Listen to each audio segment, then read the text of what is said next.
Hello, my name is Brad McIntyre, and you're listening to the Cultivated Playwright podcast, episode number 8.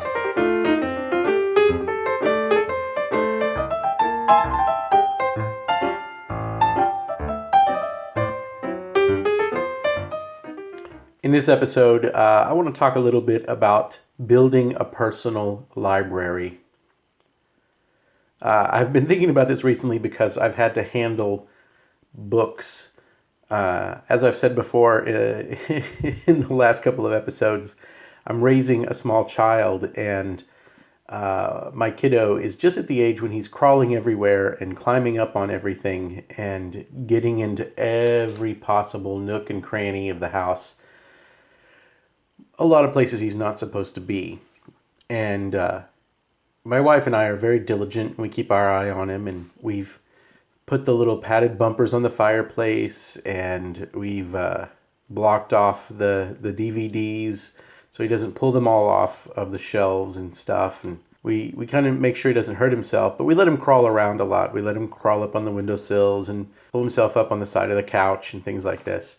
And I found that the only thing that I have a hair trigger response to, the only thing that I leap up and run over and pull him away from, is when he starts to pull books off of the bookshelves.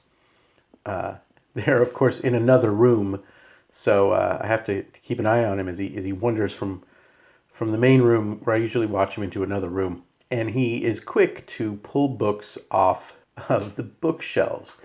He also likes paper, and he likes ripping up paper, so we've had to be very on top of it to keep him from pulling books off. But I have a hair trigger response to this because the books are the one thing that I do not want destroyed by a little kid. I don't mind if he pulls the DVDs off the shelf and scatters them on the floor. I don't mind if he, trails toys all over the place, or managed to pull a pillow or a blanket off of a couch or something. But I'm kind of protective of the books, and it surprised me, my first response. It's the only thing in the house that I literally have leapt up and run over and taken away from him, and he looks at me in a confused manner and like, what? I'm handling everything else. Why are you so upset about these books? Or that's, of course, what I imagine he's thinking. And it's because I think that books are important. I have a mid-sized personal library. Over the last year and a half, I have been highly curating and reducing down my personal library of actual physical books. And I should point out, I'm not precious or pretentious about how I read. I have a huge collection of books on my Kindle and a huge amount of ebooks, but I also have a huge amount of physical books, and it depends on what the book is being used for, and that kind of dictates how I read that book or how I study from that book. I like to read physical books when I want to keep them for a long period of time, when I want to savor them, meaning I want to sit down and actually read the book. If I'm making my way through the book in a fashion where I have to study it, I also like having the physical book in front of me. But a lot of times when I'm reading fiction, or books that go pretty fast, or books where I don't have to find my place in them once again to refer back to chapters, I'll often read ebooks on my Kindle, especially when I travel. I like ebooks, or right before I'm about to go to bed. A Kindle is much lighter than a lot of books. When you have that effect when you're reading in bed and you're falling asleep and the book slowly drops down onto your face or onto your chest, you realize you've stopped reading. A Kindle is much nicer to have in bed. You can just click it off and set it on the bedside table. You don't have to find a bookmark like a hardback book. I'm a big fan of hardback books. My entire book collection is hardbacks. If I should get a paperback version of something, I usually send it to this service called $1scan.com, and it is a service that scans paperback books into ebooks and then sends you the PDF copy of the ebook and then recycles the actual book. And so last summer I started sending collections of paperback books to this service, and now I'm converting all of my paperback books into ebooks because there are random paperback books that come out from time to time that I want to get a hold of. that I wish were in hardback, but sometimes you just can't get the hardback edition, or the hardback edition is just too expensive. So basically, I'm putting together a big personal library. I'm doing this for a couple of reasons. First reason is I believe it is a good thing to have books around the house.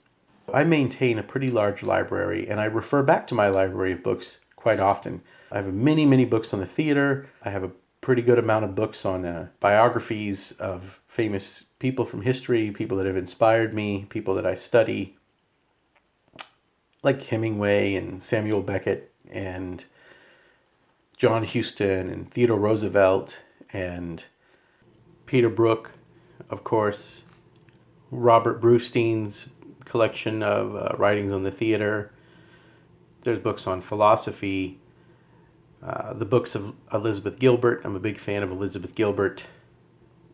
Tim Ferriss books, all kinds of classics, especially classics of literature like Peter Pan and Red Badge of Courage and all those books we used to have to read back in school or when we were growing up. If I read a really good book when I was growing up, I would keep a hold of it. There's a variety. Shakespeare is in there. Ruth Draper, the famous monologist and solo performer. I have a lot of books by her. Margot Jones, who was an innovator in the theater and kind of started the regional theater movement. I've got a lot of books on her and her books, of course. Anyway, I maintain a pretty large library, and I think it's beneficial to have this library so you don't have to wait for books to be brought to you, and you have them on demand all the time. And also, there's a point that I made in my class the other day. We were talking about the German Duke George II, Duke of Saxe-Meiningen, and he ran a theater company in the 1870s, kind of an amateur theater company called the Meiningen Ensemble. And basically this guy, George II, was an aristocrat. He was wealthy, and he had a huge interest in the theater. And so he got together an amateur ensemble of actors, and he put together basically what's called a court theater in his little German state. And he was able to work out some ideas he had about how plays should be put on.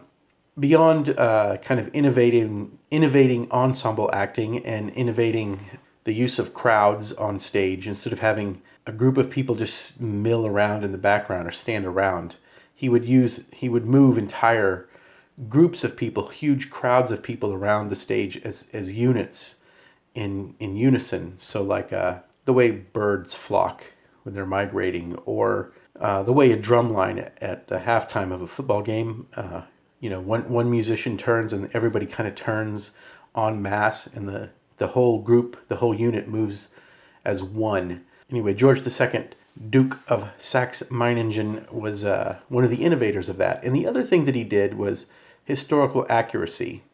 He was a stickler for accurate costumes, accurate sets. So if he was doing Julius Caesar, he did a lot of research on what did they wear in the Roman Senate, and what did that level of citizenship wear, and what did it actually look like? What's not the idea of togas and things, but what did they actually wear? What was the archaeologically authentic details of the day? And he tried to put those on stage. And this was at the same time that realism and naturalism were kind of blossoming in the theater in the late 1800s. So it kind of fit with the time period.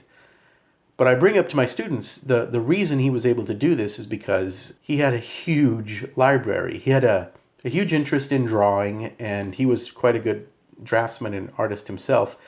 But he also collected a bunch of etchings and engravings, and he collected a lot of books. And I kind of point out to my students when I'm teaching that having a very large library, a personal library, back in the 1800s was very, very expensive. It is something that only a very wealthy kind of person could do, an aristocrat could do, because books were not as accessible and not as inexpensive as they are nowadays. And then usually the conversation kind of peels off a little bit in class because I get up on my soapbox and I recommend to my college students that they should build their own libraries if they're readers. And I point this out because of two things. One is, I do believe that the printed word is going to disappear more and more as we go forward in time. So, and it'll take a long time, but I have a feeling, and it's not going to disappear.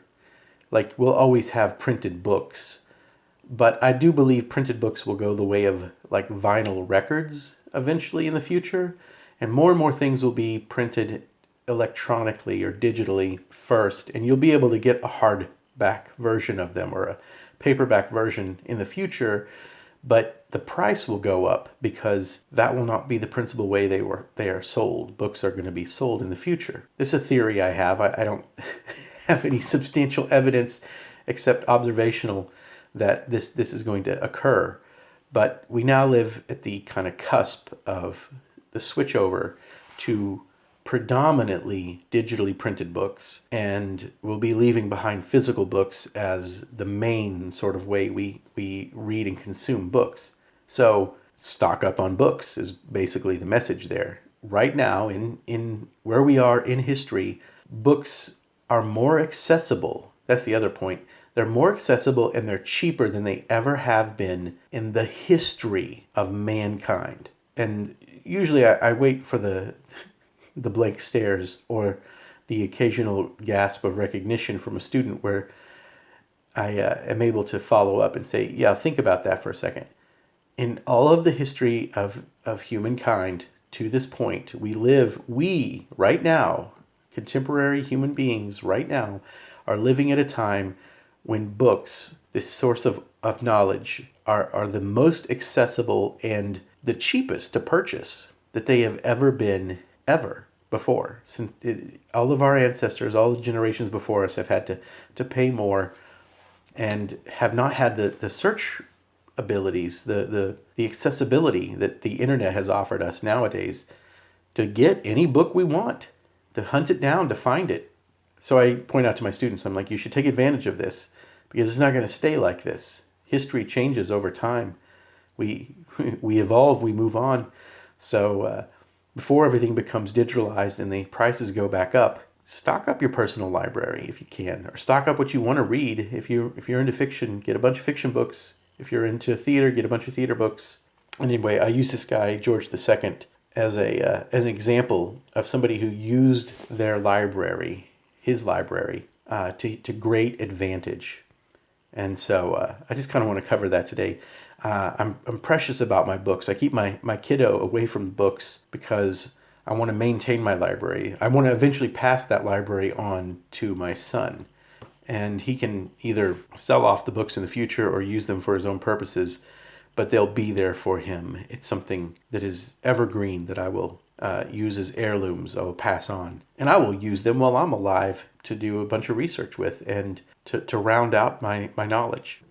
I also think that reading is important because having books around is part of a good life. When I think of the things that make life really good, like a good meal, good sex, good travel, good conversations with friends, all those things that make life not just tolerable but enjoyable. A really good book is part of that list.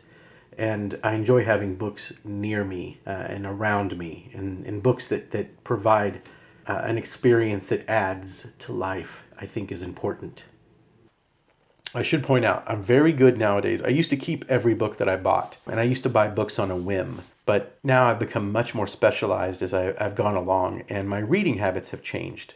I've become a much deeper reader, and my interests have become more specialized over time. So it's hard to just get any kind of random book. I think it's both a sign of frustration and a sign of pride when you go to the bookstore and you browse around and you're looking at the shelves and you think to yourself, I already have that. I already have that. Oh, I've read that book. I've read that book as well. Nope, I already have that book as well. And you realize you've already discovered a lot of the books that there are to read. But it doesn't mean you've discovered everything. So there are still little gems out there, or there's still little areas of interest that maybe your knowledge hasn't brought you to yet. And those books are still waiting.